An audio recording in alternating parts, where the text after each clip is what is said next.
Religious violence is as old as mankind, a tragic constant that has shaped our history, our societies, and our very identities.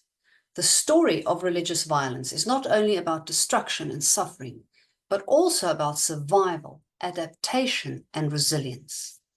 Across time and cultures, individuals and communities have faced immense challenges, but have also shown incredible resilience in the face of such adversity. How did they manage to do this? How did religious violence impact them? And how did they cultivate resilience?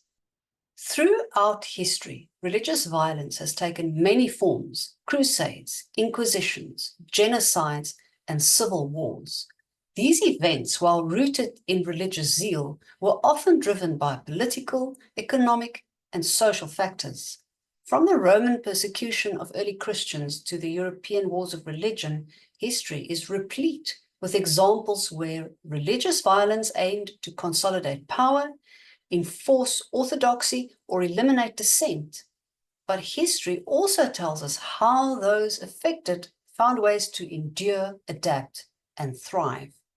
Desmond Tutu said, "Religious violence does not only destroy the body, it destroys the soul of communities. The aftermath of such violence often leaves a legacy of deep psychological scars that affect generations." For instance, during the Crusades, the cities and societies of the Middle East were devastated by the invading armies. Yet many of these societies rebuilt, often incorporating elements of the invaders' cultures, creating a syncretism that allowed them to thrive in a new cultural landscape. Similarly, during the European wars of religion, despite the immense destruction, the eventual peace of Westphalia in 1648 led to the development of modern nation states and the concept of religious tolerance, a remarkable adaptation to centuries of conflict. From an anthropological standpoint, religious violence often disrupts traditional ways of life, yet it also forces communities to adapt and to evolve. This resilience is seen in the ways cultures preserve their identity even under oppression. Rituals, oral traditions, and collective memory become tools for survival and for resistance. The trauma of religious violence is passed down from generation to generation, creating a cycle of fear, mistrust, and hatred that is difficult to break. Take, for example, the Jewish communities during the Holocaust. Despite facing systematic extermination, Jewish culture and religious practices persisted in secret. The resilience of these communities was rooted in their strong cultural identity, their shared rituals, and their deep sense of history. This cultural resilience has allowed Jewish communities to rebuild after one of the most horrific genocides in human history, maintaining their traditions while also integrating into new societies. Sociologically, religious violence can fracture societies, but it can also lead to the strengthening of social bonds and the creation of resilient communities. In the face of adversity, people often come together, forming new social structures and support systems that help them to survive and to rebuild. Kofi Annan said, "Religious violence fractures societies, creating deep divides that can take decades or even centuries to heal. It is not just a crime against individuals, but a crime against humanity as a whole." Consider the Rwandan genocide of 1994. This horrific event was fueled by ethnic and religious tensions, leading to the deaths of nearly 1 million people. However, in the aftermath, Rwanda has made remarkable strides in reconciliation and social rebuilding. The government and grassroots organizations have fostered a sense of national unity, emphasizing never again as a rallying cry. Through community-based justice systems like gacaca courts and national days of remembrance, Rwanda has shown that even after immense suffering, a society can come together, heal, and build a more resilient future. On a psychological level, the impact of religious violence can be profound and long-lasting. Individuals may experience PTSD, depression, and/or other trauma-related conditions. Yet within these psychological scars lies the potential for post-traumatic growth, an increase in personal strength, an appreciation of life, and spiritual development. To quote Dr. Judith Herman, religious violence leaves deep psychological wounds that often go unnoticed, and this leads to a lifetime of struggle with fear, anxiety, and a loss of identity. In Northern Ireland, for example, during the Troubles, communities were torn apart by religious and political violence. Decades of conflict left deep psychological scars on the population. However, the peace process and the subsequent efforts in reconciliation have shown how individuals can overcome trauma.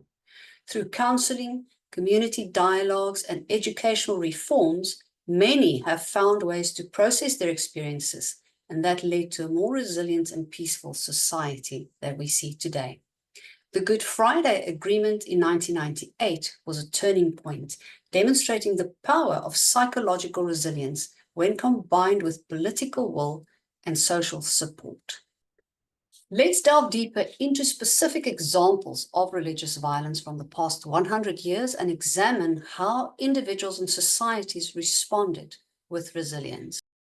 The partition of India in 1947 had a massive impact of violence between Hindus, Muslims, and Sikhs, leading to millions of deaths and displacements. Communities rebuilt by forming new social structures in refugee camps, and over time, interfaith dialogues have helped to heal some of the divides. Looking at the Bosnian War from 1992 to 95, religious violence between Orthodox Serbs, Catholic Croats, and Muslim Bosniaks caused deep wounds. The establishment of the International Criminal Tribunal for the former Yugoslavia and ongoing reconciliation efforts have been key to the region's recovery. Looking at the Holocaust, 1939 to 45, the systematic extermination of 6 million Jews led to the creation of the State of Israel, the preservation of Jewish culture, and ongoing Holocaust education efforts worldwide, which exemplify resilience. The Northern Ireland Troubles from the 1960s to 1998, where over 3,500 deaths due to conflict between Protestant Unionists and Catholic nationalists resulted. The peace process and continued efforts at community reconciliation have helped to mend societal fractures. And the Rwandan genocide of 1994, ethnic and religious violence led to the deaths of nearly 1 million people. But grassroots and government-led reconciliation efforts, as well as international aid, have played a role in Rwanda's recovery. Myanmar Rohingya crisis in 2017, where the persecution of the Muslim Rohingya by the Buddhist majority government happened, resulted in mass displacement. The Rohingya diaspora, though still suffering, continues to advocate for the rights and survival through international awareness and legal challenges. So how do individuals and societies cultivate resilience in the aftermath of religious violence? The process is multifaceted, involving psychological healing, social support, cultural preservation, and sometimes profound transformation. Psychological healing happens through therapy and community support, where individuals begin to process their trauma and they develop coping mechanisms and a renewed sense of purpose. Social support happens when communities come together and they provide collective support. They rebuild their social networks and they foster a shared sense of identity and purpose. Cultural preservation needs the maintaining and adapting of cultural practices that helps communities to preserve their identity and to resist the erasure that religious violence often seeks to impose on them. And in many cases, resilience also involves transformation, whether it's through social reforms or the establishment of new traditions or the emergence of new political and religious landscapes.